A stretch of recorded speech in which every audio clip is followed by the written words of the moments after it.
আমাদের বর্তমান প্রধানমন্ত্রী বলছেন কৃষকদেরকে অল্প সুদে ওরা ঋণ দেওয়ার ব্যবস্থা করবেন। আজকে দর্শন করার মাহফিলে আমি বলবো বিনা সুদে কৃষকদেরকে ঋণ দেওয়ার ব্যবস্থা করা হোক।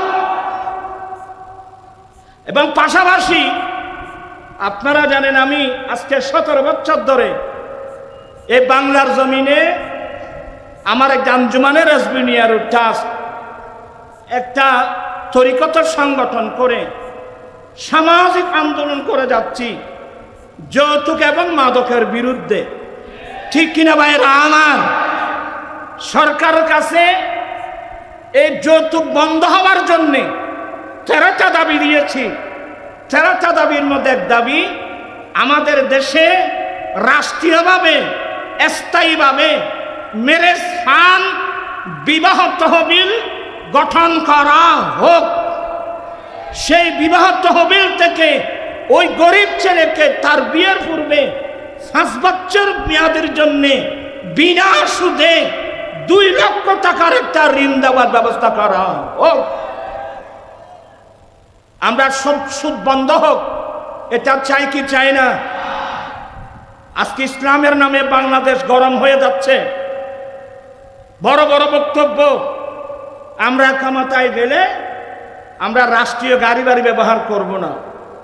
হ্যাঁ, এটা একটা ভালো উদ্যোগ, খারাপ তো না, কিন্তু যেটা মূল কথা, আমরা ক্ষমতায় গেলে আমরা সুদ বন্ধ করে দেব, আমরা ঘুষ বন্ধ করে দেব, আমরা মাদক বন্ধ করে দেব।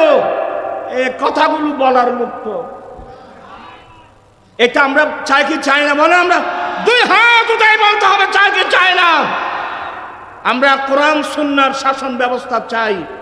কোরআন সুন্নাহ মোতাবেক রাষ্ট্র চলুক, আমি চলবো, আমার পরিবার চালাবো, রাষ্ট্র চলুক, এটা আমরা চাই কি চাই না?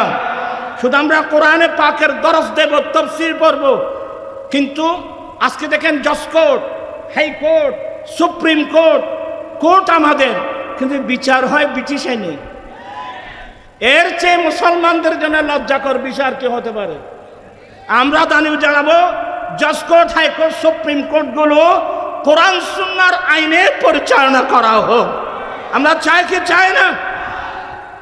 আল্লাহ তুমি বিশ্বের মুসলমানকে এই কথাগুলো বুঝার তৌফিক দান করো।